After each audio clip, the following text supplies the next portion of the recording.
Salut à tous. Alors, encore un épisode Mentalité martiale, podcast, chaîne Chaos Suisse.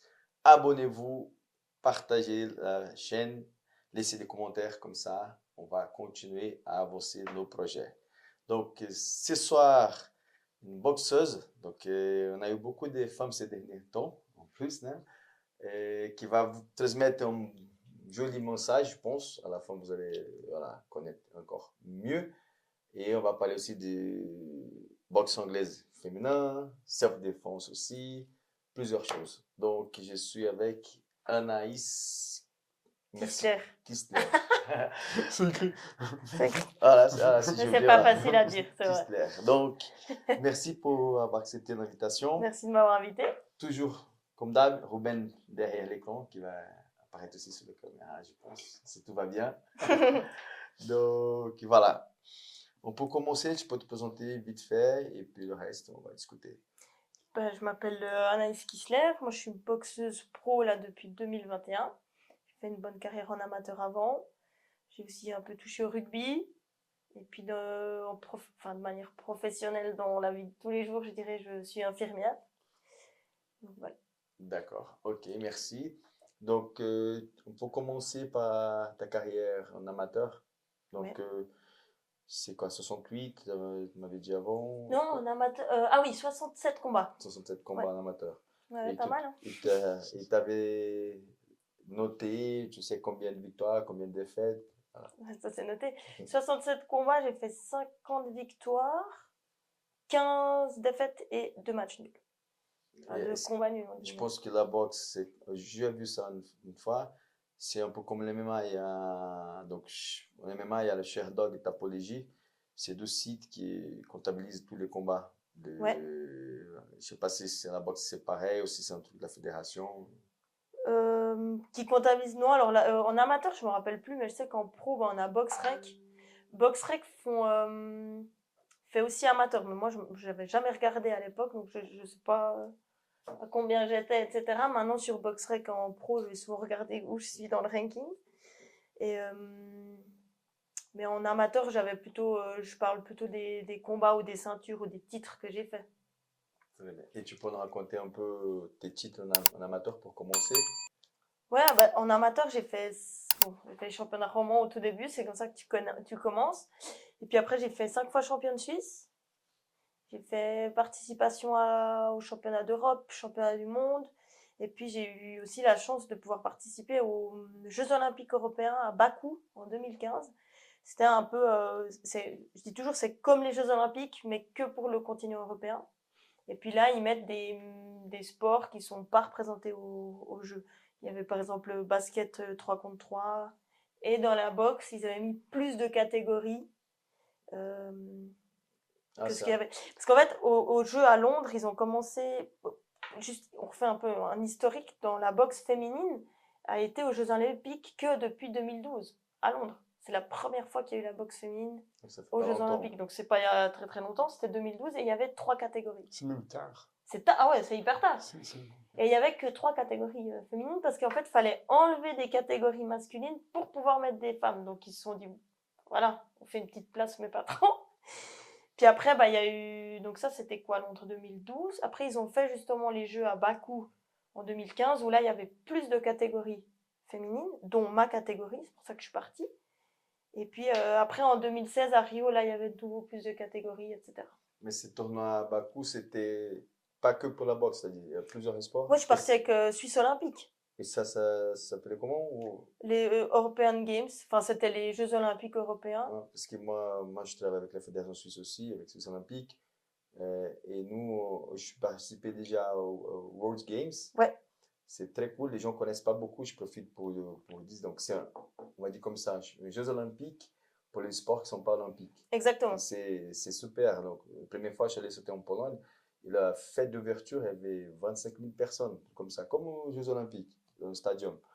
Et ensuite, je suis allé aussi en Arabie Saoudite c'était World Combat Games. C'était un peu pareil, mais c'était que pour les sports de combat. Il y avait la boxe aussi. Et là, je pars au mois d'août aussi pour le World Games, encore une fois, en Chine. Ah Donc ouais. ça doit être un peu la même chose. Ouais, c'était. Et puis, franchement, c'était bien. C'était tout comme les Jeux Olympiques. Il y avait le Ouais, village olympique. On est parti avec Suisse Olympique. Donc, on avait été invités tout près de Soleure. Où, en fait, tu vas, tu essayes les habits Suisse, marqués Suisse Team. Tu les essayes. Comme ça. Puis après, tu vas manger. Puis, quand tu as fini, ils te donnent une valise avec tous les habits dedans. Tu as tout un règlement sur quand tu dois porter quel habit, s'il se passe, je sais pas si tu as une médaille ou un truc comme C'est ça. une fierté de ouais. porter. Ouais, mais à fond, en fait, c'était incroyable comme expérience Ouais, parce que. pour moi, c'est la première fois que je suis allé. Je ne m'attendais pas. Ouais, ouais. Et c'est intéressant parce qu'il y a beaucoup de sports que je ne connaissais pas non plus. Il y a d'autres sports, comme tu as dit, basket à 3, mais je me rappelle qu'il y avait d'autres choses que je ne connaissais pas. C'est sympa. Moi, j'ai dit le basket. Bah, il y avait 3 contre 3 parce qu'on s'était bien entendu avec l'équipe, que ce soit féminine ou masculine, mais il y avait aussi le beach soccer. Enfin, je sais pas, je savais même pas qu'en Suisse, on avait une équipe de foot sur sable. Enfin, des fois, tu te dis, purée, on est dans. C'est tellement tout le temps les mêmes sports qui sont médiatisés que des fois, il y a Ouais. plein de C'est ça le trucs en problème. Suisse qui sont. Où il y a des bons résultats en plus, ils étaient très bons. Hein. Ouais, Mais quand je suis allé en Arabie Saoudite pour World Combat Games, il y avait une équipe suisse aussi de Sanda aussi. ouais. Et avec une belle performance aussi. Je ne connaissais pas, on sait quoi. Là-bas, c'est intéressant. C'était intéressant. Et donc, après, tu n'es pas parti à Rio? Non, j'avais voulu partir à Rio. Il y avait toute une histoire pour la sélection où on n'était pas d'accord avec l'équipe suisse, etc. Finalement, j'ai pas pu partir à Rio. Et puis là, j'ai fait une pause. C'était quoi? J'ai quand même fait encore les championnats suisses en 2016 parce que on avait comme but avec le club de faire les championnats suisses et de gagner la coupe par club. C'est-à-dire que si t'as quasi tout le monde qui est champion, bah, tu gagnes la coupe par club. Donc ça, on avait gagné. Puis après, j'ai dit que j'arrêtais. Ça, c'était le club de Lausanne. À Lausanne, ouais. À Lausanne. Donc, tu as Avec... commencé la boxe là-bas, à à Lausanne. Lausanne. Ouais. Dans quel club? Si tu peux J'étais parler un peu de au club. club lausannois de boxe avec Fouad Ben Saoud, Ok. que je salue. Donc, ta carrière en amateur, c'était tout à Lausanne, tout fait à Lausanne. En fait, j'ai commencé les sports de combat dans le canton de Neuchâtel avec le PAF Club. C'était un club de. Ça bouge beaucoup, Neuchâtel, Et Lausanne, ouais. Genève. Non, mais en fait, de base, je suis neuchâteloise. Donc, Ok. j'ai fait mes études jusqu'au lycée ou gymnase, je sais pas comment vous dites, vous, à Neuchâtel. Et puis là, je voulais faire un sport de self-défense. Mais je devais aller à la chaux de fond. C'était pas forcément très très pratique où j'habitais d'aller en transport public. Et puis dans l'école secondaire où j'étais, j'ai vu de la pub pour je crois que c'était light contact, full contact et semi-contact. Bref, je me suis dit je vais aller voir ce que c'est. Puis je suis allée, puis en fait, ce qui m'a beaucoup plu, c'était ce côté très physique. 2 fois par semaine, tu sors, t'es transpirante et tout. Donc mes parents ont signé parce que j'avais pas 18 ans. Alors ma maman, c'était un peu compliqué. Elle m'a dit ah c'est dur de se dire que ma fille elle va prendre des coups. Puis j'ai dit ah non, on se prend pas de coups. Forcément au début tu prends pas de coups. Je fais de light. Ouais, vraiment j'ai dit non, je fais du light, tu sais et tout. Puis finalement après on s'est pris des coups. Tu as déjà avancé une réponse. Donc, on avait posé la question pourquoi Ouais. tu as commencé la boxe. Mais je profite maintenant pour poser une autre question. Donc, tu as voulu commencer la self-défense. Ouais. Et pourquoi? Je pense que je sais plus quel âge j'avais, 16 ou 17 je crois. Puis voilà, je pense que c'est un peu l'âge où tu commences à sortir.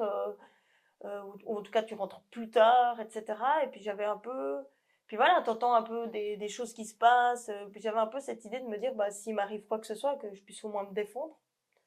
Et puis donc c'était plutôt dans cette idée-là, en tant que femme qui rentrait des fois seule le soir, etc. Et puis c'était plutôt dans ce sens-là. Et puis après, bah, finalement, bah, vu que j'ai pas trouvé, je suis allée dans ce club. Donc, je dis pas hein, que ça va me permettre de parer à tout. Mais je pense que ça m'a donné une certaine attitude, je dirais, ou en tout cas une certaine confiance. Qui fait que, je dis pas qu'on m'embête moins, mais c'est vrai que des fois, enfin, j'ai peut-être moins de. Je me retrouve moins dans certaines situations. Et après, il y a aucun. Je veux pas blâmer si ça arrive à des gens, hein, parce que c'est malheureux. On se retrouve dans cette situation, c'est ceux qui se font agresser, les victimes. Hein, c'est pas. Je pourrais très bien me faire agresser même en faisant de la boxe, mais je pense que ça m'a donné une certaine confiance. Et puis après, bah, quand j'ai commencé le full contact, j'ai continué. Et puis ça faisait quoi, 4-5 mois que je m'entraînais, puis l'entraîneur m'a demandé de faire de la compète. Mais je le dis à tout le monde, hein, moi je suis dans la rue, je me retrouve face à 3 mecs, j'ai beau faire de la boxe et d'être championne suisse de boxe professionnelle, tout ce que vous voulez, je ne fais rien.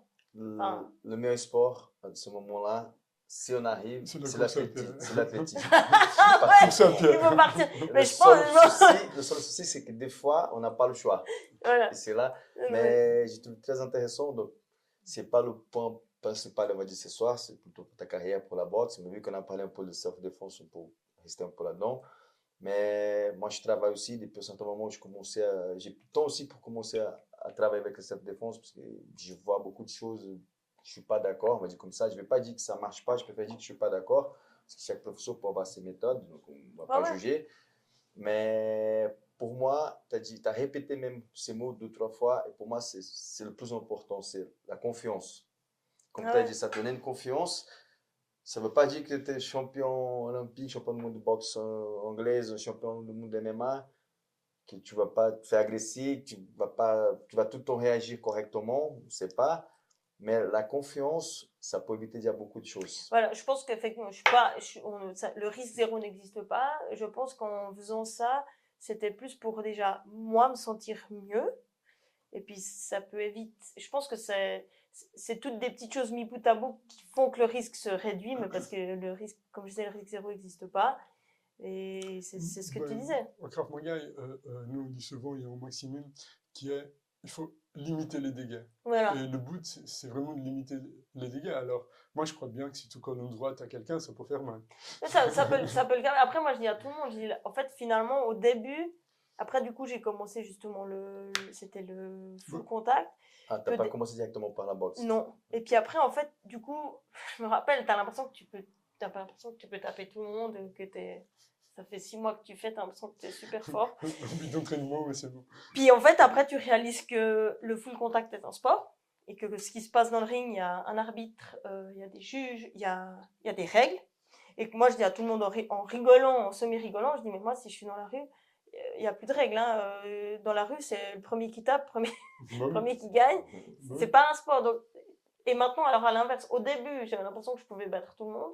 Et maintenant, avec les années et l'expérience, j'arrive à dire aux gens, oui, la boxe est un sport violent, mais c'est un sport. Il y a des règles, il y a plein de choses. C'est ça. Permets-moi de revenir là-dedans parce que j'ai plein de... Il rigole parce qu'il sait que moi, je défends vraiment les sports de combat. Et je défends au point de dire, parce que souvent les gens ils disent, ouais, non, c'est violent, c'est très agressif, machin, etc.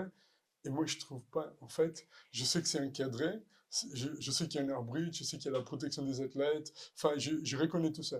Bah, pour moi, une agression, c'est si tu vas, je sais pas, dans ta boulangerie et quelqu'un t'agresse. Donc, c'est ce que je dis à tout le monde. De nuit. C'est une violence contrôlée, en fait, finalement. C'est pas. Tu vois? On va changer, on va dire. On se fait des câlins. C'est pas. Des câlins à gros vitesse. Bah ouais, quand à chaque fois t'es en train de te tenir, tout ça. Non, c'est des câlins à gros vitesse. mais, enfin, ce que je veux dire par là, c'est que c'est pas pour moi vraiment de la violence. Enfin, la violence, c'est toute une autre chose. Mais c'est pour ça que souvent je mets un stéréotype en disant c'est de la violence contrôlée pour vraiment expliquer que ouais, on a un cadre et puis quand tu montes sur le ring, tu peux pas faire tout ce que tu veux. Et même en rigolant, je dis, tout le monde dit MMA, free fight, je dis mais même là, il y a des règles. Enfin, bien sûr. Il y a du temps au bout des 5 minutes réglementaires. Ils s'arrêtent, chacun a une pause. Dans la rue, il n'y a pas de temps. Règles, tu ne peux pas mettre le doigt dans les yeux, tu ne peux pas mordre, tu ne peux pas faire un tas de choses. Que dans la rue, tout est possible. Enfin, Puis finalement, ce sport, moi, ça m'a pas mal canalisé aussi. Et puis en fait, je suis tombée dedans déjà par hasard et puis dans la compétition aussi par hasard parce que du coup, l'entraîneur m'a demandé, m'a dit, toi, tu veux pas faire de la compète? Puis j'étais là, bon, je suis un peu vieille, j'avais 17 ans. Je pense qu'il a vu ton potentiel. Puis il m'a dit, ah, c'est typiquement le bon âge et tout. Puis là, du coup, j'ai fait. Depuis combien de temps d'entraînement? Tu faisais quoi, 3 mois, 6 mois? Ça faisait 4 mois que je faisais des entraînements où il m'a demandé si je voulais faire de la compète. Là, j'ai fait plusieurs fois championne suisse ou en tout cas dans des bons résultats. Et le meilleur résultat que j'ai fait en full contact, c'était 3e au championnat du monde. C'était où? En Autriche. Et puis là, après, j'ai fait une pause. Parce que je crois que c'est quand j'ai commencé mes études ou un truc comme ça. J'ai fait une pause. Puis en fait, ce qui s'est passé, c'est que quand je faisais du full, j'étais plus forte avec mes jambes qu'avec mes poings. Et du coup, régulièrement, on faisait des sparring. Donc les sparring, pour ceux qui nous écoutent, c'est des combats d'entraînement. Avec des boxeurs qui s'entraînaient juste avant nous. dans la salle. Puis quand j'ai arrêté, j'ai fait quelques temps de boxe avec eux, un peu à gauche à droite. Puis en faisant ça, j'ai connu une fille qui s'entraînait à Martigny. Puis un jour, je l'ai croisée par hasard à Lausanne. Je dis, mais tu fais quoi? Elle me dit, mais en fait, comme j'ai mes études ici, je m'entraîne au club lausannois de boxe, ici. Puis là, l'entraîneur vient et me dit, mais passe une fois à l'entraînement. Puis du coup, je me suis retrouvée là. Je me suis dit, je vais aller 2 fois par semaine. Tu avais déjà 20 ans à ce moment-là, peut-être? Plus, j'avais presque 22, je crois. Okay. Parce que j'étais à l'école d'infirmière. Puis je me suis dit, bon, tu sais, Lausanne, tu fais un peu la fête, on va quand même faire un peu du sport la semaine. Voilà. Donc j'y allais 2 fois par semaine, j'étais contente et tout. Puis petit à petit, en fait, j'y allais 3 fois, 4 fois. Puis en fait, je me suis retrouvée à y être tous les soirs. Puis là aussi, ça faisait 2 mois que je m'entraînais là-bas. Puis lui, Fouad, il m'a dit, faut que tu prennes la licence. Puis là, j'ai pris ma licence en 2011, j'ai fait un combat, les championnats romans. Puis après, comme je partais 6 mois en Irlande pour l'école, j'ai arrêté. Mais j'ai boxé en Irlande. Puis quand je suis revenue, j'ai réellement pris ma licence de boxe en 2012. Et quand tu es arrivé en Irlande, tu as cherché un club là-bas? Oui, pour m'entraîner, mais plus parce que comme j'étais 6 mois loin, j'avais envie de quand même continuer un petit peu à m'entraîner. C'était la même chose, le coach là-bas, il t'a proposé du coup, il faut que je fasse un combat. J'ai fait, je crois, un combat, mais c'était plus des combats, c'était un combat au sein de l'université. C'était rien à voir avec vraiment de la compète comme j'ai fait. Puis quand je suis revenue en Suisse, là, je me suis réellement commise avec le club de Lausanne. Puis c'est là que j'ai vraiment pris ma licence en 2012. Puis que j'ai commencé à ce moment-là, c'est là où j'ai refait les championnats romans, je crois. Puis c'est dès 2012 où j'ai gagné toutes les ceintures suisses. Et actuellement, donc, si je ne me trompe pas, tu es à Carouge actuellement. Depuis ta carrière pro, ça t'a démarré à Carouge. Si tu peux nous parler un peu par rapport au club, comment ça se passe. Mais avant ça, je suppose que, comme la plupart des sports de combat, la majorité des pratiquants, c'est des hommes, surtout pour la compétition. Donc, tu as toujours fait des sparring avec des hommes. Ouais. Quasi. Enfin, je pense que le 90% du temps, tu fais avec des hommes. En tout cas, quand j'étais amateur, je faisais beaucoup avec... on était pas mal de compétiteurs chez Fouad, franchement. À Lausanne, du coup, j'étais beaucoup je faisais qu'avec des gars. De temps en temps, tu fais avec des filles, mais tu devais déjà plus te déplacer. Quand j'ai intégré l'équipe suisse, quand je devais m'entraîner avec l'équipe suisse, je devais aller jusqu'à Bâle. Donc, je faisais 2 heures de transport. Tu faisais un entraînement le matin, un entraînement l'après-midi, puis tu te retapes 2 heures le soir. Donc, ouais, c'était un sacré investissement. Et puis... Et là, des fois, ils me disaient, faut que tu viennes plus. Puis j'étais, mais bon, tu me déplaces pas. Il y a toujours un peu un gap comme ça entre ce qu'on attend de nous en Suisse et puis les moyens qu'on met pour notre sport. Mais oui, effectivement, c'était beaucoup plus avec des hommes. Puis après, donc, juste pour que, comme ça, sinon, vas-y. Je suis vieux, je vais oublier. Vas-y. Donc là, on se concentre sur les hommes, après Carouge. Et après, c'est important que tu parles pour les structures de la boxe en Suisse aussi. D'accord. Alors, on a fait un début. Voilà. On a fait Je sais qu'on a encore beaucoup de choses. Sinon, mon secrétaire, tu peux aussi noter là. Tu peux dire. Puis du coup après, j'ai fait cette pause de presque 4 ans. C'est là où j'ai fait du rugby. Puis quand j'ai commencé la boxe en pro, il fallait que je retrouve un club. Et puis, je me suis retrouvée à Carouge. Mais là aussi, à Carouge, là... à Carouge, je refais beaucoup de sparring avec les gars. Il y a 2-3 filles avec qui je tourne un petit peu. Mais de nouveau, là, il y en a une, elle est championne suisse. Je me déplace jusqu'à Berne. Elle habite vers Lucerne. On se retrouve à Berne pour pouvoir faire des sparring. Donc, la plupart du temps, on boxe avec des gars. Et comment ça se passe? Quelle est ton expérience en faisant que des combats, d'entraînement avec les gars? Alors, au début, ils n'osent pas frapper, certains. Puis après, si tu leur fais un peu mal, là, ils osent très bien frapper. Et c'est là que ça commence à être intéressant, parce que c'est là qu'on progresse. Donc, je dirais de manière générale plutôt bien. Et je trouve que plus on avance, et plus c'est intégré que... Mais il n'y a jamais eu de problème. Les gars, ils ont toujours été, j'ai envie de dire, d'accord de boxer. Jamais c'était genre, ah non, mais j'apprends rien avec Anaïs. Et là, à Carouge, j'ai tourné avec Brian, typiquement pour mon dernier combat. Il m'a fait super bien bosser. Puis il me disait, mais moi aussi, je bosse, Anaïs, ça me fait bosser d'autres choses. Donc d'ailleurs, je le salue aussi. Ouais. Je vais dire à Brian quand j'ai des cas. Non, mais on peut bien bosser. Et puis, Mais ton choix, elle est retombée sur l'école de Carouge, le club de Carouge, pour une question particulière. Alors, le truc, c'est que quand j'ai arrêté ma carrière amateur, j'ai donné des cours de boxe dans un club à Lausanne. Et je me voyais pas trop passer pro là-bas. Et puis après, il y a 2-3 autres clubs, j'ai un petit peu regardé. Et puis après, tu vas au feeling. Et puis, on m'a recommandé d'aller à Carouge. Et puis, je me rappelle, j'ai débarqué à Carouge genre, salut! Ça fait 4 ans que j'ai pas boxé. J'aimerais boxer. Et puis voilà, après, pendant, je sais plus, 3 semaines, tu t'apprivoises un petit peu, tu regardes les entraîneurs, ils te regardent et tout. Et puis, ils étaient deux entraîneurs. Et puis là, il y en a un qui est venu vers moi, une fois, il me dit, ah, il se réjouit trop de travailler avec toi. J'étais là, ok, bon.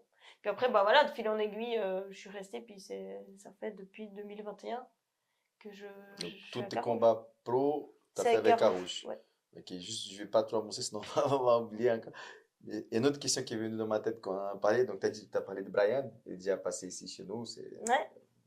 Félicitations aussi, il a gagné son dernier combat. On le soutient tout le temps. Moi, Ruben, on regarde les résultats. Et moi, je le soutiens et je le tape. Non, je rigole. Je vais te poser une question, et c'est pour ça que je vais poser la même question à Anaïs. Donc, c'est un peu la mode maintenant, des combats, on va dire comme ça pour que ce soit plus clair, entre les vrais combattants et les influenceurs. Et je posais cette question à lui, je posais aussi à Khalid aussi. Et les deux, ils ont dit la même chose. Khalid a dit, si l'organisation me donne 10 000, je m'en fous, je combats avec n'importe qui. Et Brian, il veut le taper. Brian a dit, moi je le tape. Mais les deux, ils ont dit, mais je vais les respecter parce qu'ils s'entraînent quand même. Voilà. Mais après, le niveau, c'est pas le même. Est-ce que pour toi, comment tu vois ça? Et si demain, il y a une organisation qui arrive, je sais je crois que c'est en Irlande, en Angleterre, il y a une organisation qui font beaucoup de combats comme ça. Il y a des Brésiliens qui combattent. Et certains commencent nuls, et après, ils commencent à avoir un niveau, ils commencent à s'entraîner, à faire des combats. Est-ce que toi, tu accepterais un combat contre une influenceuse? Comment tu vois ça? Voilà. Alors, c'est une question qui est assez difficile parce que moi, ça a commencé par la boxe, plutôt. Ouais, MMA, ça commence. Là, il y a eu le truc à Fribourg. Il n'y avait pas, comment il s'appelle, là, l'Irlandais qui avait boxé contre. McGregor McGregor, il avait boxé contre qui? Contre Floyd. Ouais, non, mais un des influenceurs, là. C'était lui qui a fait contre Jake Paul, non? Non. Eux, ils ont fait avec beaucoup de combattants. Même avec Anderson Silva, ils ont combattu. Non. Mais ils étaient forts. Ils étaient forts. Ouais, mais parce que Jake Paul, c'est l'influenceur, là. C'était déjà contre lui, je sais plus. Non, lui, il a combattu. Les deux frères, ils ont combattu avec plein de gars forts, mais qui étaient pour déjà la retraite, en MMA. Moi, j'étais assez. J'ai justement l'exemple de Jake Paul où j'étais hyper. J'étais là, en fait, c'est débile, c'est juste pour les vues, juste pour les likes, ça gâche le sport, blablabla. Bla, bla, bla. J'étais très remontée, genre. Mais malgré tout, tu suis quand même un peu de loin, tu sais. Parce qu'il s'est marqué partout. Et je dois quand même avouer que, au moins, la seule chose que j'avais trouvé bien, là je donne cet exemple parce que je connais bien, c'était Jake Paul, c'est que dès le moment où il a dit qu'il allait boxer, il s'est entraîné. Il s'est entraîné comme, je mets plein de guillemets, mais comme un réel boxeur. Il allait à la salle, tac, tac, tac. Et du coup, en faisant ça, il a aussi montré que, ouais, tu veux monter sur le ring, mais en amont, tu dois travailler pour monter sur le ring. Tu montes pas comme ça. Je fais aussi une aparté, souvent je donne des initiations à des jeunes, ils sont là, c'est quand qu'on va sur le ring puis qu'on tape et tout. Je dis, déjà, apprends la base avant de monter sur le ring. Je lui dis, souvent je fais le comparatif, tu vas pas faire un match de foot dès que tu commences à toucher une balle. Tu donnes des cours aussi? Je donne de temps en temps, ouais, des initiations, des choses comme ça. Et j'ai donné des cours avant, mais là, entre mon boulot, la boxe pro, j'arrive pas à tout faire, mais j'aime bien. Puis du coup, j'ai un peu suivi et puis ça donne une belle... ça a montré un petit peu, tu dois bosser pour monter sur le ring. Il avait perdu, je crois. Puis maintenant, Jake Paul, à l'inverse, ce que je trouve cool, c'est qu'il est en train de faire plein de choses pour la boxe féminine en Angleterre. Donc ça, je respecte. Puis après, il y a ceux qui veulent juste faire pour les vues, qui s'entraînent pas du tout. Puis ça, je suis complètement contre. Ouais, c'est juste pour le besoin. Je suis un peu mitigée, mais est-ce qu'ils t'acceptent ou pas? En vrai, moi, je vais dire comme Khalid et Brian, tu me payes et puis je monte pour la taper. Puis je me ferai un grand plaisir d'aller. En fait, donc, moi, vu que ça commence parce que c'est un ongle. vu que ça commence un peu en Suisse, il y a l'événement des MMA qui avait ça. Donc, si vous avez besoin d'une fille, voilà, elle est là. Les gens, ils disent toujours, ouais, mais Anaïs, tu montes. Enfin, déjà, ils trouvent violent. Comment tu fais pour taper? Puis je dis, mais en fait, tu sais, quand tu montes sur le ring, de 1, t'es préparé. Tu montes pas sur le ring si t'es pas préparé. De 2, on est toutes les deux d'accord de monter sur le ring parce que sinon tu n'as pas de combat. Et puis une fois que tu es au centre du ring, il n'y a que nous deux. Hein. Donc c'est vraiment. C'est lui ou toi. C'est ce côté un peu animal. C'est ou elle ou c'est toi. Bah, franchement, tu choisis toi. Enfin, moi, je suis très gentille en dehors d'un ring. Mais sur le ring, moi, fois, je me choisis en premier. On dit une phrase, on dit c'est mieux que sa maman pleure que la mienne. Ah, j'aime bien. Regardez pour ça, maintenant, je dis ça comme préparation mentale. Quand tu vas... Mais après, c'est là aussi où moi je dis toujours, parce que des fois je vais vers des gens, je dis ah bravo, joli combat, ouais non, j'ai perdu. Je dis mais c'est égal, si tu regardes le nombre de personnes qui font de la boxe, il y a un petit pourcentage qui monte sur le ring. Et moi, ça c'est vraiment quelque chose que je dis aux gens, tant que tu n'as pas monté ces 3 petites marches qui te montent sur un ring, tu comprends pas ce que c'est comme sensation.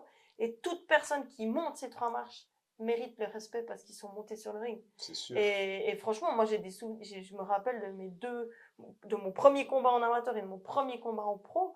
C'est vraiment une sensation où je m'en rappellerai tout le temps. Après, avant chaque combat, tu as quand même cette appréhension.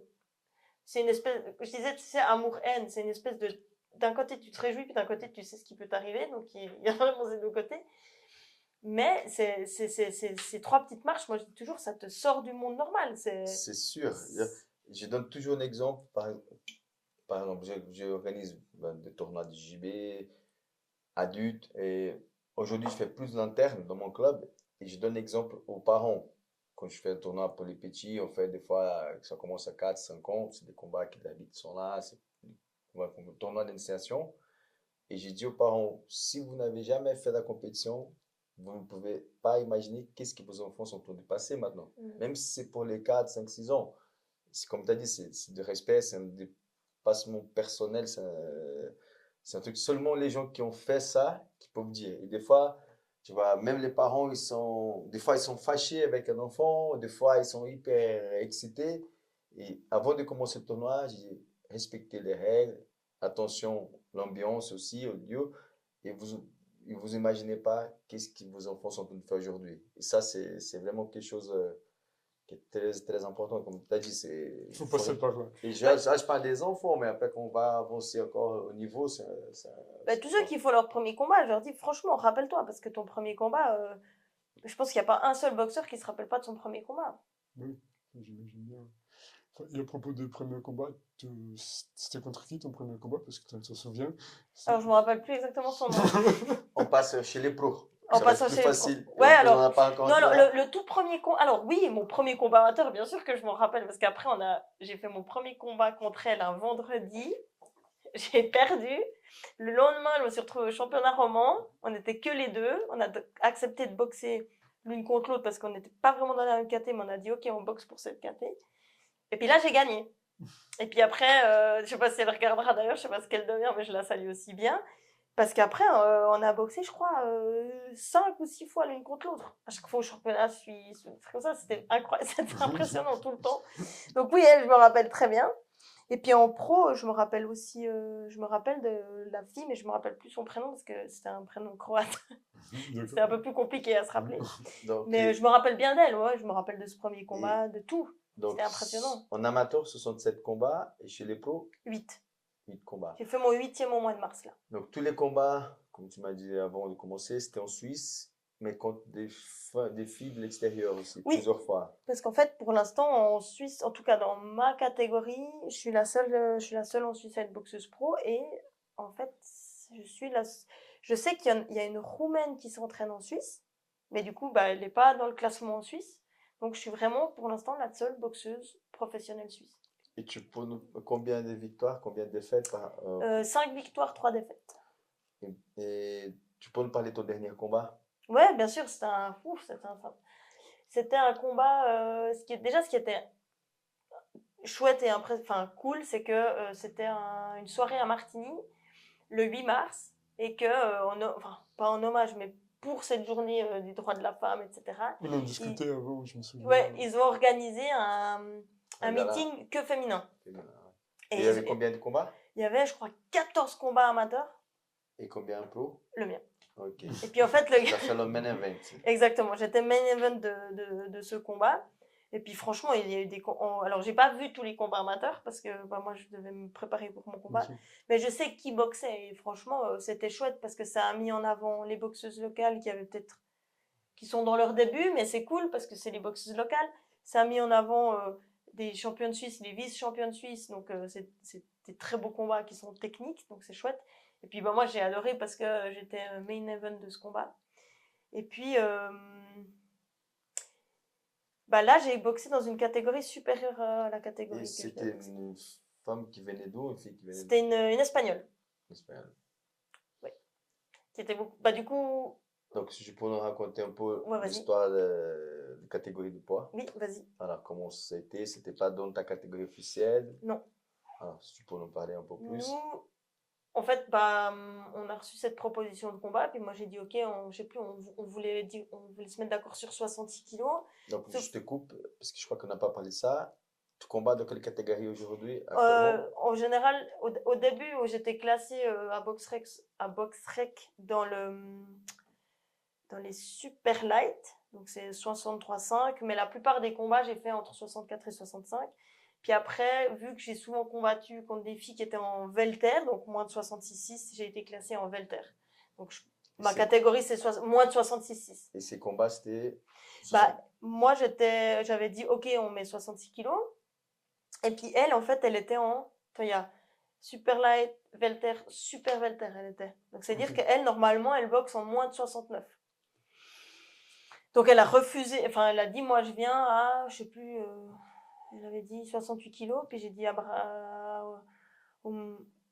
celui qui manageait mon combat, j'ai dit, mets 67, quoi, on fait un peu entre deux. Chacun fait moitié de chemin. Finalement, on s'est mis d'accord sur 67,5, ce qui est déjà beaucoup plus haut que tous mes combats précédents. Puis j'ai dit, ok, de toute manière, moi j'étais main event de cette compétition, j'avais envie de boxer. Puis je crois qu'à 2 semaines du combat, ils ont dit, ok pour la prime, mais en fait on monte à 67,8. Je me rappelle, mon coach, il m'a appelé, il me dit, ouais, Anaïs, t'en penses quoi? Et puis j'ai dit, ouais, mais pour 300 grammes, franchement, on va pas chipoter. De toute manière, c'est déjà beaucoup plus haut que ma KT. Donc on va pas chipoter pour 300 grammes. Enfin, je veux dire, on y va. Et je lui ai dit, je suis main event de ce combat, de cette soirée. Si on refuse pour 300 grammes, je ne boxe pas. Donc j'ai dit, non, on y va. Donc, et pour l'histoire, du coup, moi, je suis arrivée bien au poids. J'ai pas dû faire forcément une sèche incroyable, mais puisque c'était 67,8 le combat. Elle est arrivée, elle était à 68. Du coup, elle a dû se peser dans une petite salle à côté toute nue pour pouvoir arriver au 67,8 réglementaire. Donc voilà. Le lendemain, moi, je me suis levée, j'étais à 68 kilos, quoi. Enfin, j'ai pas beaucoup repris pendant la nuit, puisque j'ai pas dû faire de sèche. Puis elle, par contre, je pense qu'elle est revenue, elle était à 74, 75 quand on est monté sur ring. Et donc, une toute autre façon de boxer, parce que finalement, beaucoup plus lourde que moi, plus grande que moi, alors que d'habitude, moi, je suis souvent plus grande que mes adversaires. Donc, les 3 premiers rounds se sont très bien passés. Et je me rappelle, je suis arrivée dans le ring, je crois, à la fin du 4e round, et j'ai dit à mon coin, elle a changé sa manière de boxer. Moi, j'étais plus fatiguée à force aussi de devoir encaisser des coups d'une boxeuse qui est plus lourde. Et elle avait vraiment changé sa tactique. 5e round, c'était une catastrophe. Vous pouvez demander à tous ceux qui étaient là. J'ai pris des coups, j'arrivais pas à sortir. Puis là, j'ai réussi à donner le tour dans le 6e round. Et puis, j'ai gagné 3 juges à 0. Donc, à l'unanimité. Mais ce qui est fou, et moi, j'étais très contente. Alors, je sais que c'était pas mon meilleur combat parce que j'ai pas pu boxer comme j'ai l'habitude, pour toutes ces raisons. Et là où je suis fière, c'est que le travail que j'ai mis en place, que ce soit avec mon nutritionniste, mon coach physique, ma coach mentale ou mes coachs de boxe, ça a apporté ses fruits. Ok, c'était peut-être pas le plus beau des combats, mais ça veut dire que j'ai pu m'adapter à une autre boxe que celle dont j'ai l'habitude. Mais le pire dans tout ça, c'est que je crois que c'était le lendemain où il y a un communiqué de presse qui a passé dans mon mail où, au lieu de mettre en avant déjà le côté historique de l'événement, parce que c'était la première fois en Suisse qu'il y avait des combats que féminins, je crois qu'il y a eu 3 phrases sur les 14 boxeurs amateurs qui ont fait des combats, mais impressionnants. Et sinon, je crois que 2 paragraphes étaient juste sur moi et mon physique, parce que le journaliste estimait que, comme j'avais pas boxé dans ma catégorie, j'étais en surpoids. Alors que si, en fait, on fait tout en amont, le pourquoi j'ai boxé en 68 kilos, c'est parce que c'est la boxeuse espagnole qui le voulait. Moi, de base, je voulais boxer tu à voulais mon garder poids. aussi le main event de l'événement. J'avais envie de boxer. C'était égal le poids pour moi. Enfin, je pense. En fait, ce qui est fou, c'est qu'au lieu de mettre en avant le fait que, 1, c'était une soirée que féminine. 2, que j'accepte un combat en catégorie supérieure. 3, j'ai gagné. J'aimerais quand même rappeler que j'ai gagné. En fait, la seule chose qui transparaît dans l'article, c'est on parle de ton physique. Et en fait, j'ai trouvé ça fou parce que sur toute ma carrière de boxe, j'ai eu des propos misogynes, sexistes, comme quoi une femme avait rien à faire sur un ring, tout ça. Ça, je l'ai vécu au tout début. Je me suis dit, bon, Anaïs, t'as commencé la boxe en 2012, on est en 2025, ça a évolué. Ça a évolué ou pas? Mais en fait, je suis tombée des nues parce que je me suis dit, c'est quand même fou. Je suis jugée sur mon physique plutôt que sur ma performance. Et depuis, j'ai lu plein d'articles où pas mal de sportifs de sports complètement différents. Bon, il y avait MMA, mais aussi tennis, où les sportives parlent de leur vécu, où effectivement, elles le disent, avant même qu'on nous regarde jouer ou pratiquer notre discipline, on est jugé sur notre physique. Mais tu penses que ça se passe plutôt avec les femmes ou les filles, plutôt qu'avec les hommes? Oui, clairement. Clairement, une femme est plus jugée sur son physique que sur sa performance. Ouais, tu as donné l'exemple en off avant de commencer, le boxeur, Tyson. Tyson Fury, qui est un poids lourd. Effectivement, tu vois une différence entre un Joshua, Anthony Joshua, qui est un boxeur anglais, ou Tyson Fury, sont les deux en poids lourd. Un est en guillemets plus taillé que l'autre, mais quand tu regardes... Beaucoup plus. Mais quand tu... Alors déjà, il n'est pas jugé sur son physique. Puis de 2, quand tu regardes leur palmarès, franchement, tu peux pas comparer. Ils sont tous les deux bons. Et même, je crois que Joshua, si je me trompe, il a peut-être même plus de défaites, tu vois. Et il faut peut-être pas regarder que les défaites. Il faut voir aussi contre qui il a perdu. C'est plus technique que juste les défaites. Mais ce qui est impressionnant, c'est que tout de suite, tu es jugé là-dessus. Moi, il y a des fois, on me dit, t'as pas un physique de boxeuse. Je dis, pourquoi? Parce que tu t'attends à quoi? Que je sois une camionneuse? Tu vois? Et à l'inverse, donc si t'es pas musclé comme ils s'y attendent, t'es critiqué. Puis si t'es trop musclé, comme il y a eu là dernièrement à Roland-Garros, cette jeune Loïs Boisson, elle était pour les... Il y avait plein de commentaires d'hommes qui étaient trop sexistes, trop musclée, qu'elle n'était pas assez féminine, tout ça. Donc, c'est soit pas assez, soit trop, soit machin, mais en fait, jamais on regarde la performance. Et c'est incroyable. Je suis sans mots. Hein. Je sais pas trop quoi rebondir par rapport à ça. Je suis tellement d'accord avec toi. On juge les athlètes par rapport à ce qu'ils sont, à leur aspect, en fait, que par rapport à leur performance. Et là, ce qui est impressionnant, c'est que... C'est tellement triste, en fait. J'en parlais avec mes entraîneurs, puis tu vois aussi la différence. Tu as des entraîneurs qui n'arrivent pas à défendre leurs sportifs par rapport, ou leurs sportives, du coup, vu qu'on parle des femmes, par rapport à ça. Parce que effectivement, ils restent encore là-dessus. Mais tu penses que c'est aussi par rapport à leur âge et à leur mentalité? C'est possible. Je pense qu'il y a eu... J'ai eu des discussions aussi... je peux donner un exemple, parce que pour moi, il n'y a aucun tabou. Il y a... une fois à Carouge, mon entraîneur m'a dit « Anaïs, tu t'es pesée ?» Parce que je sais plus, j'étais à 3 mois ou 2 mois d'un combat. Puis je dis « Ah, mais c'est mort, cette semaine, je ne me pèse pas. » Et il me dit « Pourquoi ?» Puis je dis « Mais moi, j'ai les règles cette semaine. Donc, je ne vais pas me peser. » Et vraiment, il m'a demandé pourquoi. J'ai dit « Mais parce que tu peux mettre plus 2 ou 3 kilos sur la balance. » Et donc ça aussi, dans le timing de quand on mène au combat, nos pesées, chez les femmes, il y a des variations à cause de ça. Ça, c'est quelque chose qu'il faut prendre vraiment en considération pour les femmes, pour les sports. Mais pour tout. Et en fait, ce qui est fou, c'est qu'en fait, ce combat que j'ai gagné, j'étais 24e mondial dans ma catégorie. Après ces combats, tu étais classé. Ouais. J'ai toujours été au-dessus dans les 30, 31, enfin voilà. Et je disais une fois à mon entraîneur, à Chris, que je salue aussi, je vais saluer tout le monde aujourd'hui. Puis je disais, on va en dessous des 30. On va chercher un peu une place en dessous des 30. J'en ai marre d'être dans les 30, 31 et tout, je veux descendre. Ça, c'était parce qu'elle était bien classée, l'Espagnole, et tu l'as battue. Je pense qu'elle était bien classée. Elle a fait une petite pause à un moment donné, puis elle était bien classée avant. Et puis quand elle était une catégorie supérieure, et puis que j'ai gagné contre quelqu'un en catégorie supérieure, ça m'a aussi fait monter dans le ranking. Mais du coup, je suis arrivée 24e mondiale. Et enfin, c'est ce que je vous disais un peu avant qu'on enregistre. Ce qui est fou, c'est que tu gagnes, tu fais 24e mondial, tu machin, mais en fait, la seule chose, c'est les gens ils disent, et vraiment, le terme qui a été utilisé dans l'article, c'est ce surpoids risque d'hypothéquer sa carrière. Et moi, je me suis dit, mais en fait,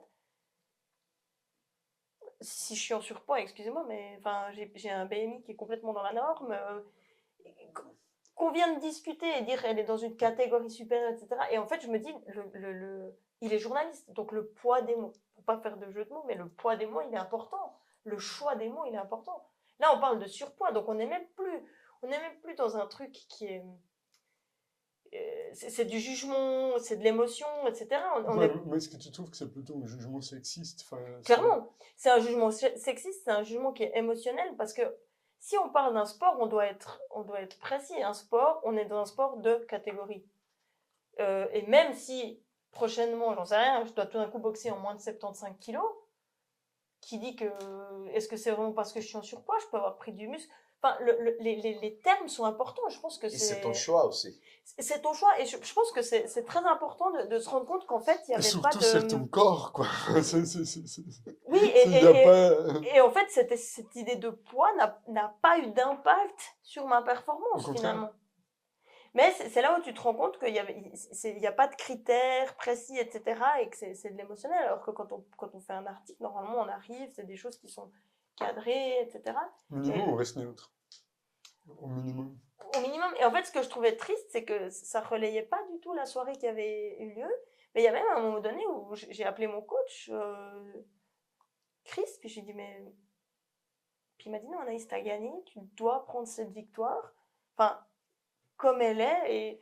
Mais limite, ce qui est horrible, moi, avant on parlait des agressions, etc., je me suis sentie vraiment victime, où j'étais là, mais en fait, est-ce que je dois me remettre en question? Est-ce que réellement j'ai un souci? Est-ce que je mérite cette victoire? Puis alors, par chance, après, bah, tu te rends compte que non, j'ai regardé les vidéos du combat, je me suis dit non, la victoire, 3-0, elle est claire, c'est bon, c'est machin, enfin. Puis après, tu fais tout un processus, mais en fait, ce qui est dommage, c'est que... Alors, les gens, ils diront, ouais, c'est qu'un journaliste. Je dis, pas de souci, c'est vrai. Moi, j'ai pas de problème à ce qu'on fasse un article où on me dise, elle a pas très bien boxé.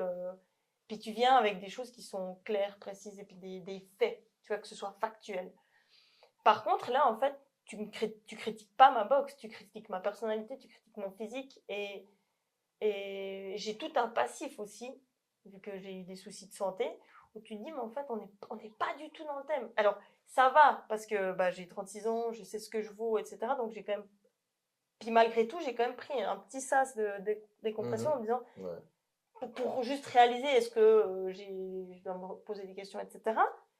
Donc, je me dis, imagine quelqu'un qui n'a pas tes épaules, une jeune qui commence dans le sport, ça peut clairement dégoûter des gens. Ouais, c'est clair. Et en fait, c'est là où le rôle des entraîneurs, il doit être important de dire... moi, je sais qu'avant les combats, je regarde pas les réseaux sociaux, etc. Cet article, finalement, il va rien faire. Mais en fait, ce que je trouvais dommage... Enfin, les gens, ils me disent, Anaïs, il faut pas que tu t'arrêtes à cet article. Et je ne m'arrête pas à cet article. C'est juste que... Parce que je vais continuer ma carrière, je vais faire mes choses.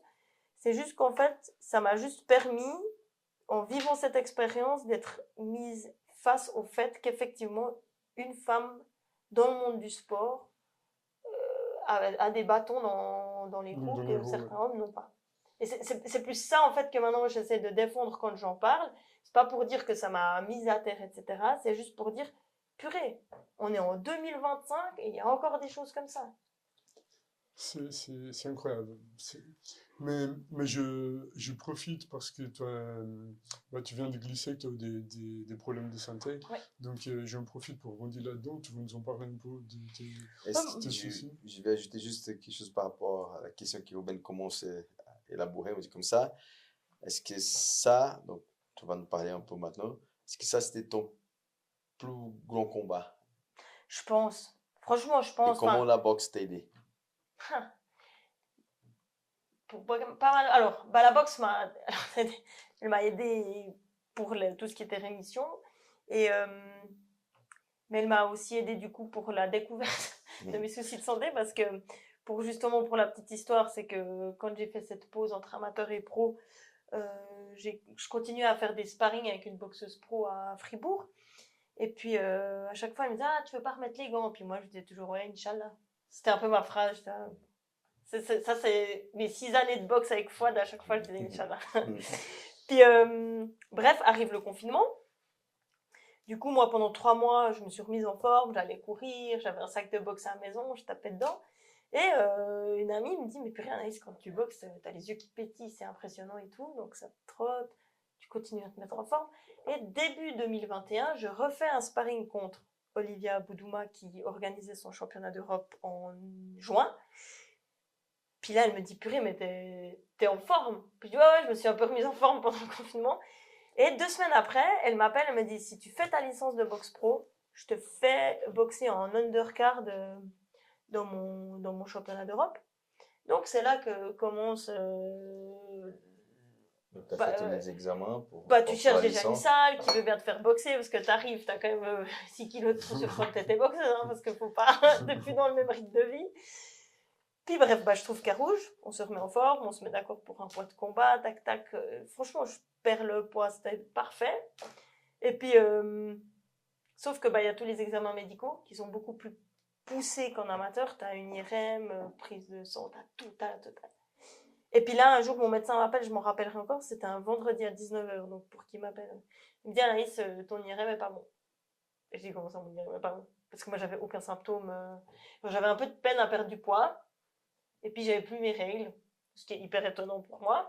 Puis voilà, les gens, ils me disaient « Anaïs, t'es stressée et tout. » Puis en fait, il s'avère que j'avais un kyste au niveau de l'hypophyse. Et puis là, il y a toute une batterie d'examens qui a lieu, etc. Et puis c'était malheureusement un kyste qui était sécrétant d'hormones. Puis du coup, il a dû être opéré. Donc là, un peu branle-bas de combat, parce que je me suis dit, étant infirmière, je me suis dit, Anaïs, ils vont t'opérer de la tête, j'espère que ça va aller. Et donc, j'ai négocié avec le neurochirurgien. Je lui ai demandé, je lui ai dit, il voulait m'opérer en juin, je crois. Et puis, je lui ai dit, mais on peut opérer au mois de juillet 2021. Est-ce qu'on peut opérer en juillet parce que j'ai un combat au mois de juin? Puis il m'a regardé, j'ai dit, est-ce que ça peut avoir des conséquences de faire un combat de boxe? Il m'a dit non. J'ai dit, alors on y va. Donc j'ai fait mon combat de boxe, puis après j'ai été opérée de mon kyste. C'est quand même incroyable de pouvoir garder le focus avec une nouvelle comme ça, de pouvoir garder la concentration sur tes entraînements, sur ton combat, sans laisser ça te perturber, on va dire comme ça. Comment tu as géré ça? Alors là, je pense que quand on m'a annoncé le kyste, je dis toujours, en fait, il était bénin.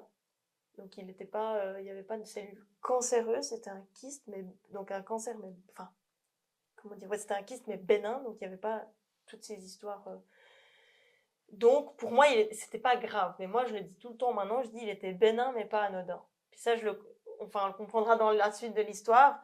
Donc ça m'a déjà permis de me dire bon, il n'y a pas de problème vital, etc., etc. Et je pense que j'ai pas réalisé tout de suite ce qui allait m'attendre parce que j'étais très focus en me disant vis au moins cette expérience de combat. C'était ton premier combat pro? C'était mon premier combat pro. Et je me disais, mais en fait, si je suis opérée, tu sais jamais. En plus, on t'opère de la tête, il peut y avoir des erreurs. Je dis pas que tu finis complètement teubé, mais tu peux tout d'un coup ne plus boxer. Je me suis dit, je veux au moins vivre cette expérience de monter sur le ring et de boxer. C'est quand même différent la boxe pro à la boxe amateur. On a des gants qui sont plus petits, on n'a pas de casque. Enfin, franchement, c'est autre chose de boxer en pro qu'en amateur. Donc, j'avais envie je crois que c'est ça qui m'a permis de tenir, c'était juste vouloir vivre l'expérience en me disant, bah, puis après. Puis comme j'avais l'aval du médecin, ben, j'étais sereine parce que je savais que je risquais pas plus pour ma santé à cause de ce combat de boxe. C'est quand même... c'est pas facile. Je crois que s'il n'y avait pas le Covid, je l'aurais pris dans mes bras, le neurochirurgien, je sais pas comment. Vraiment, quand tu as dit. Puis après, ben, en fait, je suis opérée. En enlevant le kyste à l'hypophyse, bah forcément, ça dérègle un petit peu. Puis l'hypophyse est aussi un peu le chef d'orchestre de plein d'autres organes, dont la thyroïde. Et puis, bah, j'ai développé une hypothyroïdie. Donc après, je disais aux gens, ouais, elle est un peu flemmarde. Donc je prenais des médicaments, mais ça jouait. Puis un jour, j'étais avec l'endocrinologue. On faisait le contrôle. C'était un contrôle un peu banal, hein. Puis elle me dit, mais je peux toucher votre thyroïde? Je dis, bah ouais. Donc elle commence à toucher. Puis là, elle me dit, ah, faudrait qu'on fasse des examens complémentaires. Puis bah, je suis quand même infirmière, il s'est passé tout ça. Donc je me suis dit, bon, ça sent pas très bon, enfin, on va les faire. Puis là, ils ont quand même fait un ultrason, une biopsie, enfin, tout.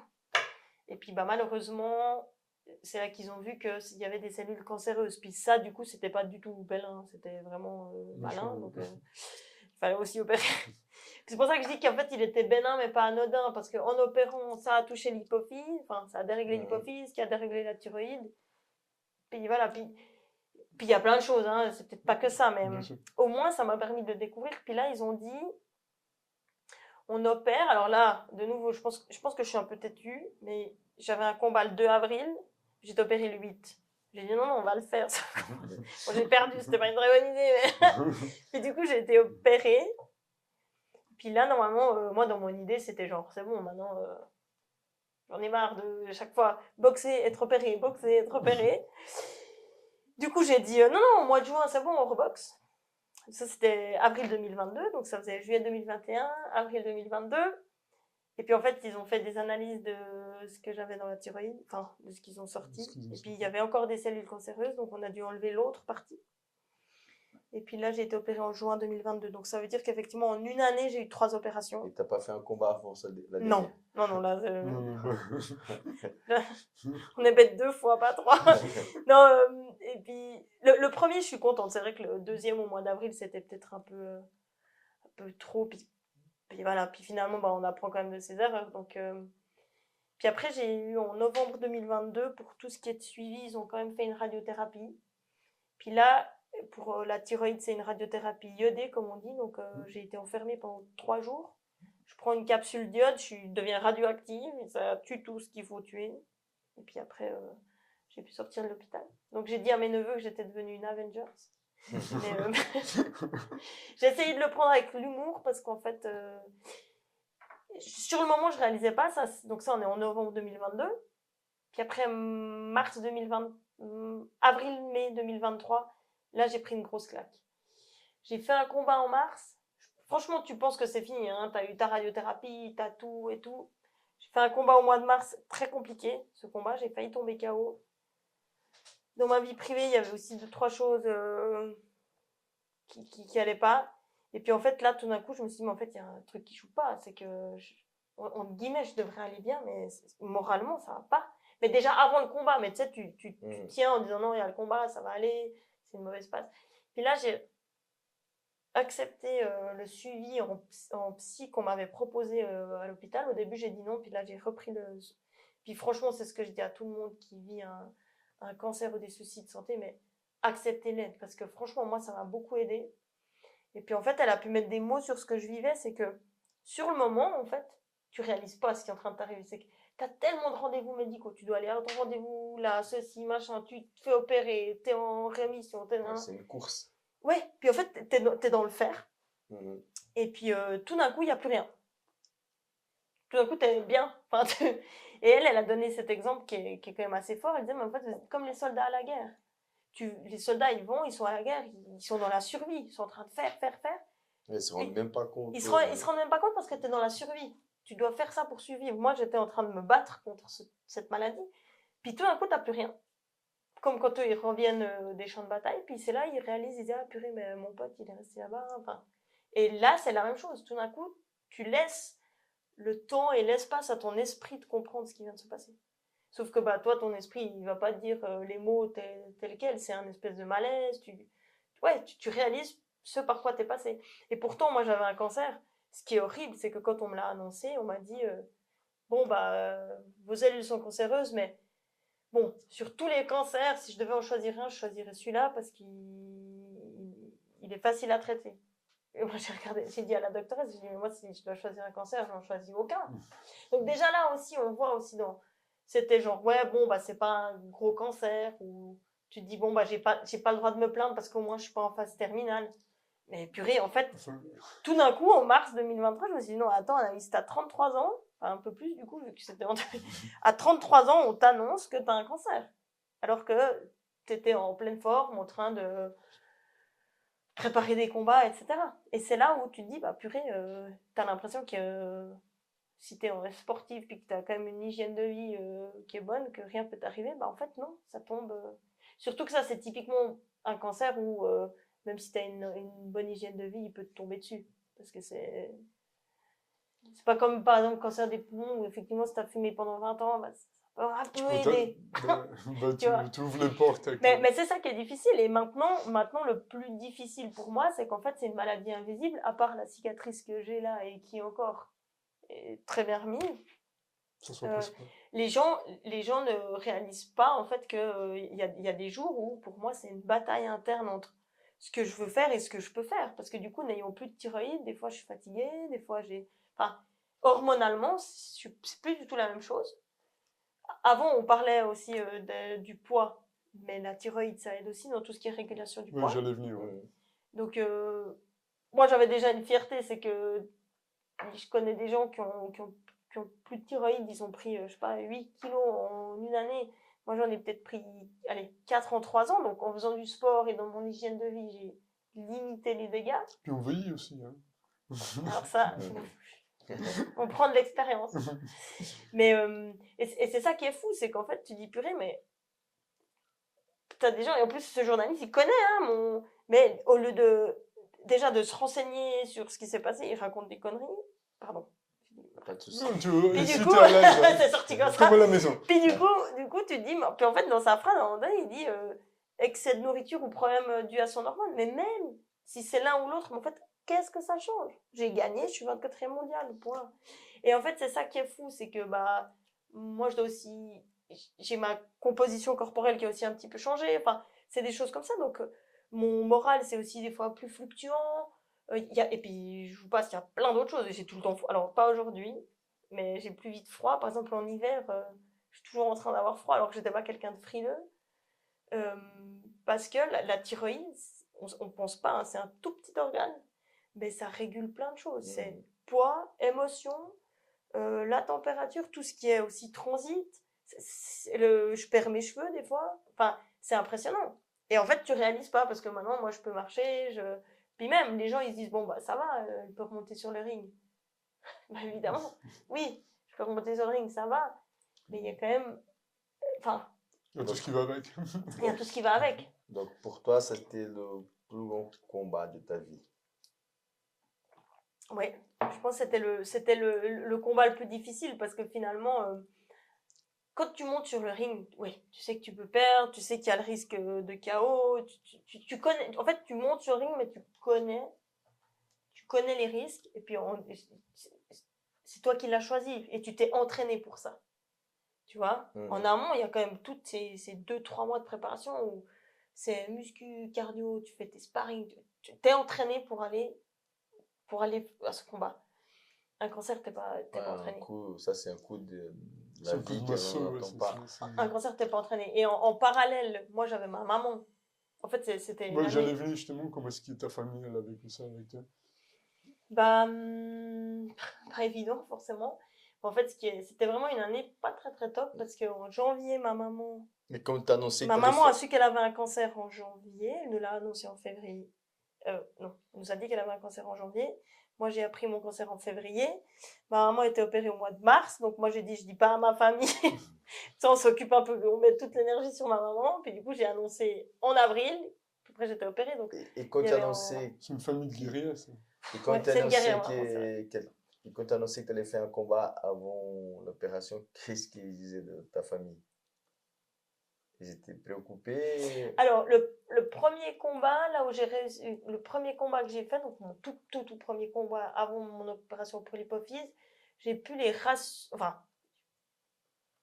mes parents n'étaient pas hyper chauds à ce que je passe boxeuse pro, mais je suis arrivée vers eux et je leur ai dit, bon, j'ai 2 mauvaises nouvelles pour vous. Pour moi, c'est une mauvaise, une bonne. C'est que je vais faire mon premier combat, mais en même temps, je suis opérée la semaine d'après. Dès le moment où je leur ai dit que c'était OK et que j'avais l'aval du médecin, pour eux, voilà, c'est ma vie, etc. Donc ça allait. Pour le combat au mois d'avril, bah comme j'avais pas encore annoncé mon cancer, parce que ma maman, elle était opérée. Du coup, j'ai fait mon combat, puis après mon combat, j'ai annoncé à ma famille, donc ça a été tout très condensé. Voilà. Je sais que mon coach, on en avait discuté, il me disait, moi je te suis, Chris et tout, donc ça allait. Je pense, ce qui a été le plus difficile ce jour-là du combat, c'était pas le cancer ou le combat, c'était tout ce qu'il y avait eu en amont du combat, mais dans ma vie privée. C'est ça le pire. C'est que tu dis, purée, c'est pas ni le cancer ou ça, c'était encore autre chose de ma vie privée. En fait, donc, ouais, enfin, c'était en amont, un truc rien à voir. Et je pense qu'il n'y aurait pas eu cet événement, le combat se serait passé différemment. Donc, c'est ça qui est fou. Et puis oui, tu disais, ouais, c'est une famille de warriors. Alors, je pense que les personnes qui luttent contre le cancer, c'est effectivement, c'est des warriors, franchement. Et puis, il y a des gens qui sont un peu souvent oubliés, c'est les proches aidants, comme on dit, c'est les gens qui sont autour. Parce que, ça, c'est sûr. Ce qui était intéressant, c'est que, enfin, intéressant, on s'entend, mais typiquement, dans un cancer, tu vis un petit peu toutes les phases de deuil, comme quand il y a un décès, etc. Donc, avec ma maman, on n'était pas forcément dans les mêmes périodes. Moi, j'étais dans le déni, elle était en colère. Enfin, donc, c'était difficile. Des fois, entre nous, c'était peut-être plus difficile. Par contre, moi, ça me permettait des fois de dire à mes frères et sœurs, genre, en fait, on peut rien faire. Il faut juste qu'on accepte, etc. Et je pense qu'elle aussi, elle pouvait des fois dire aux gens, non, c'est un naïf, c'est ce moment-là. Donc, ça permet d'expliquer. Et puis, je dis pas de prendre la défense, mais d'au moins comprendre ce que la personne vit. Et puis, mon papa, par contre, j'ai aussi pu souvent bien le coacher en me disant, écoute, moi, quand j'étais dans une situation comme ça, ce qui pouvait m'aider, c'était ça. Ou dis juste à maman, je sais pas quoi faire, qu'est-ce qu'on peut faire. Donc, finalement, ça nous a quand même soudés, que ce soit toute ma famille. Et puis, c'est vrai qu'en discutant avec mon père ou avec ma famille ou même des amis, bah ça m'a permis de réaliser qu'il y a des gens autour de nous, des proches aidants, où moi, je réagis plus la même chose qu'avant, ma maman réagissait plus la même chose qu'avant. Ça peut aussi perturber, ils savent pas comment réagir. Et puis, en même temps, ils veulent aider. Ouais, c'est super qu'ils soient là, hein. Franchement, les proches aidants, qu'est-ce qu'on ferait sans eux? Mais c'est un peu les oublier aussi. Et puis eux, c'est aussi des warriors, parce que c'est pas non plus évident, parce que d'un côté, ils ont aussi toute la tristesse et puis le choc de l'annonce. Puis en même temps, ils ont quand même envie d'être stoïques, parce qu'ils se disent, attends, c'est pas moi qui ai cette fichue maladie, donc il faut que je sois stoïque pour les autres, mais ils ont aussi l'émotionnel que quelqu'un de leur famille est touché par cette maladie. Oui. Tu vois? Donc, ouais, c'est... Donc, juste pour compléter un peu, donc, c'est déjà la 12e personne qui... Gilson aussi, il a passé un message aussi, je pense, très important. Et voilà, donc ça, c'est une vraie mentalité martiale. Donc, le but aussi du podcast, c'est de transmettre quelque chose aux gens qui voient les vidéos, qui voient les épisodes, et laisser un message. Donc, voilà. Donc, merci pour ton témoignage. Je pense que les gens qui vont voir la vidéo, ils sont inspirés. J'espère pas qu'il y a beaucoup de monde qui va pouvoir se faire aider pour ça, parce que ça veut dire qu'il y a beaucoup de gens qui ont des soucis comme ça aussi. Mais ça pourra aider, mais pas seulement. Bon, pour moi, ça, c'est une bataille. Et c'est là, des fois, les sports de combat font la différence. Ça donne plus de... Je pense que la boxe m'a aidé dans tout ce qui est rémission, parce que bah, je me disais... Déjà, je connais mon corps en tant que sportive, donc je savais aussi, ok, bah là, Anaïs, aujourd'hui, tu vas marcher, tu fais, etc. Ça m'a aussi... Mais à l'inverse, bah, la maladie m'a aussi fait pas mal me découvrir, et ça m'a aussi aidé dans la boxe. Mais c'est vrai que je pense que les personnes quand on fait un sport de combat, on a cet esprit... moi, bah, tu vois, avant, on parlait aussi de la femme dans le sport, mais moi, j'ai envie de passer un message que les femmes, ouais, c'est pas parce qu'on est une femme qu'on peut pas, en fait. Enfin, et ça aussi, du coup, pour moi, c'est aussi un combat en 2025, comme on l'a vu avant avec ce qui est passé, tout ce qui est body shaming, etc. C'est quand même impressionnant en 2025 et encore. Et ça, c'est aussi un peu un de mes chevals de bataille. Je me rends compte que c'est aussi un de mes combats finalement. Et par exemple, Gilson, le prof du JB qui est passé aussi chez nous, il a dit qu'après sa récupération, il était visiter les hôpitaux, les médecins, En fait, pour témoigner un peu, pour donner de suite la à son force opération, il a gagné. Il a gagné le championnat à Lisbonne dans sa catégorie. Il a mené les médailles, il était voir les médecins.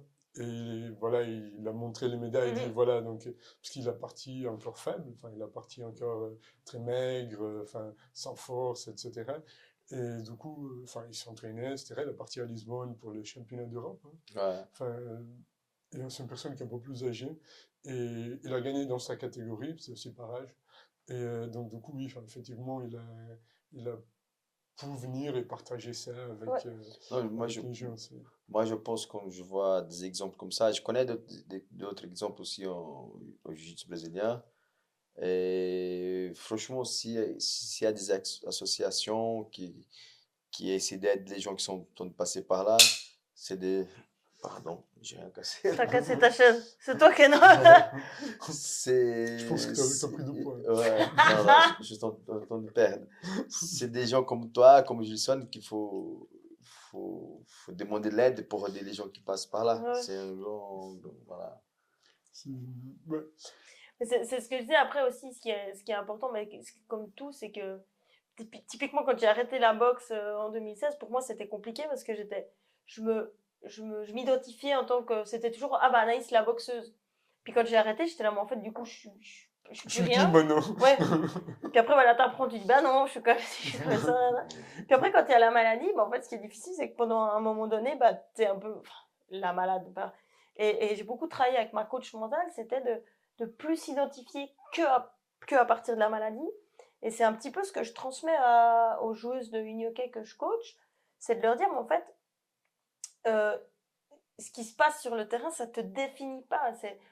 Moi, j'ai une image que j'adore donner. Je dis, nous, on est une boule facette, comme une boule disco, où on a multifacettes. Et puis, quand on tourne, bah, ça nous permet voilà, on brille à notre façon avec toutes ces facettes.